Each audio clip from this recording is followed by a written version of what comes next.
And I wanted to talk about treatment options because you talk about this quite a lot on your page. And I think when people hear the words perinatal OCD, quite often we hear the term ERP as a Mm. treatment option. So I wanted to talk about, for someone who's never heard of ERP, which is, I still always have to look at this, even though it's been in well for so long, exposure and response prevention. So how would you describe ERP and the context of it in motherhood, perinatal OCD, and how does it work?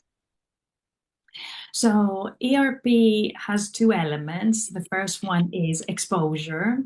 So we all tend to avoid what is hard in life, isn't it? We all have the urge, or we have found ourselves at some point having urges to escape, to run away from something that is scary and hard. So I guess exposure is there to tackle avoidance and escapism. We want people to start engaging with what's scary, whether that's a thought, whether that's an image, whether that's an urge that they experience in their body. All these are part of intrusive, I guess, experiences that we talk about.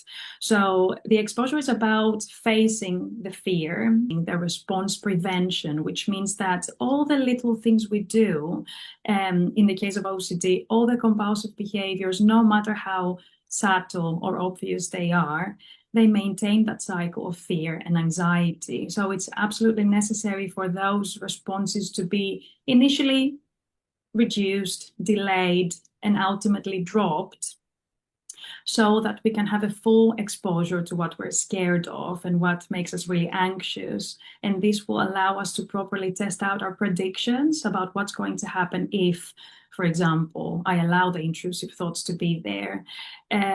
So if I still reassure myself, if I still replace a thought with another thought that feels more safe while I'm doing exposure task, you can understand that this will not be full exposure.